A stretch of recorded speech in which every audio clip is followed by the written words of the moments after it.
Vítate Еврозум гости во издание на Еврозуме подпредседателот на групата на европските социјалисти во Европскиот парламент Либор Ручек. Mr. Ручек, welcome to my program. Thank you for inviting me.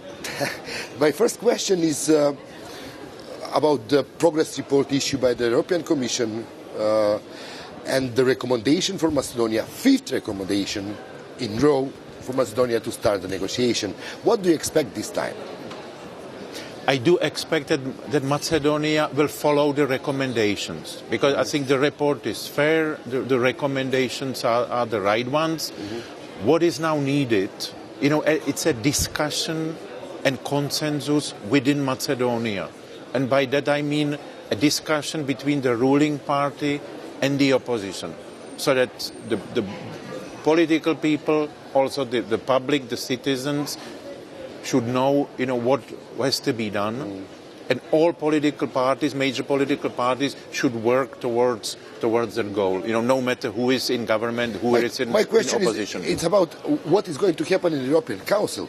Is there any chance the European Council is allowed Macedonia this time to start the negotiation, having in mind that the Greece? Of course, that's a crucial question, because we have this situation for the last 3, 4, 5 years.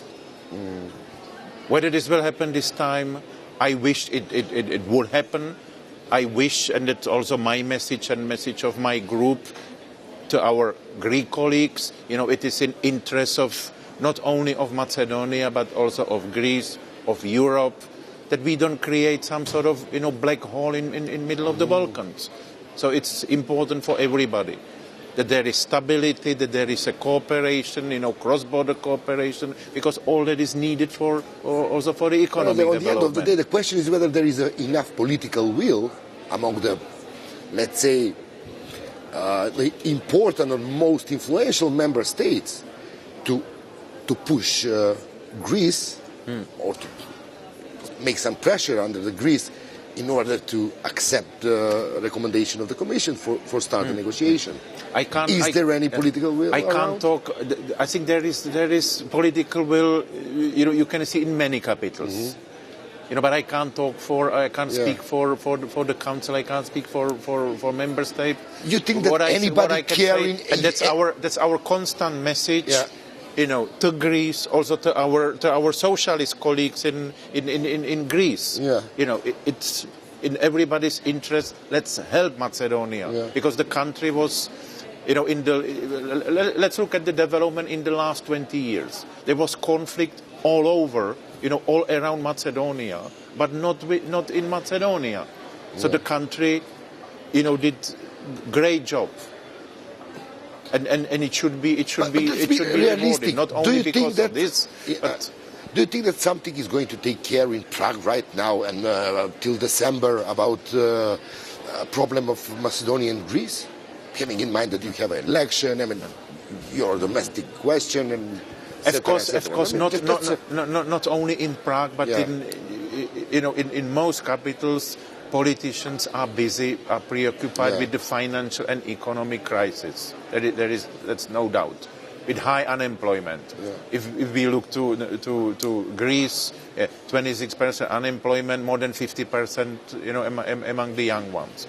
So, and we can see similar type of situation in Italy, Portugal, Spain, and so on. So the politicians are preoccupied with solving these problems. But we shouldn't forget, and the presentation of the progress reports, should contribute to that we shouldn't forget about other issues as well. And this is very, very important one.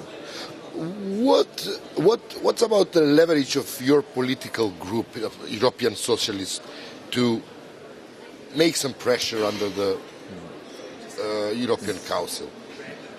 What's your leverage? As I said, that's our message.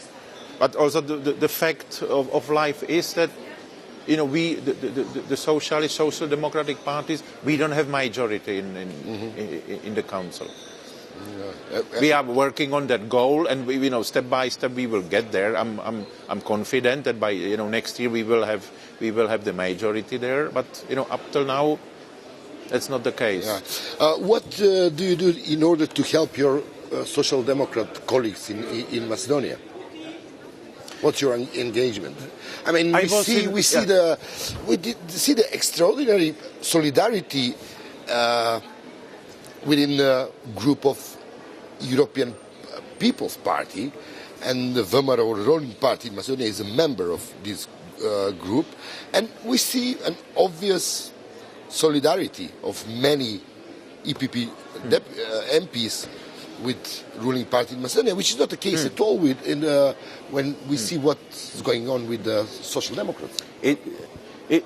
It's not that complete. It's not completely true.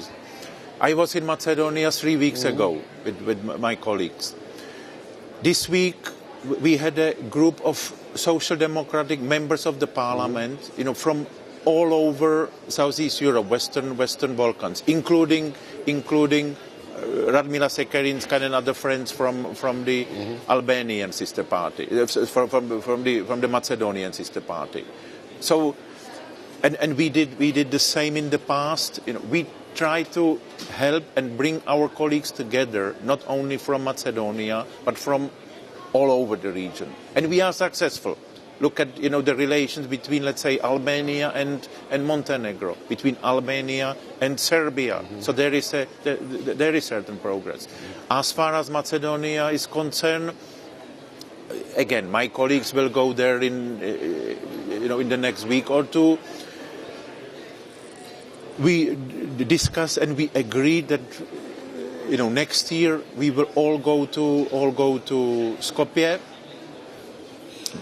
Members of the European Parliament from the Social Democratic Group, but also our friends from Serbia, Albania, Montenegro, Bosnia, in order to express our solidarity and support. So we know that the situation for our friends in Skopje is not easy. Their life is in opposition when they have one dominant ruling party which controls the media and almost everything is not easy. So we want to help, and we will be helping. What's the perspective of the social democratic ideas in Europe?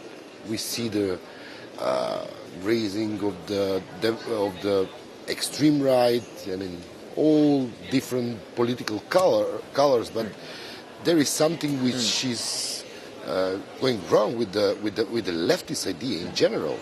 It looks like you lost the contact with your basis.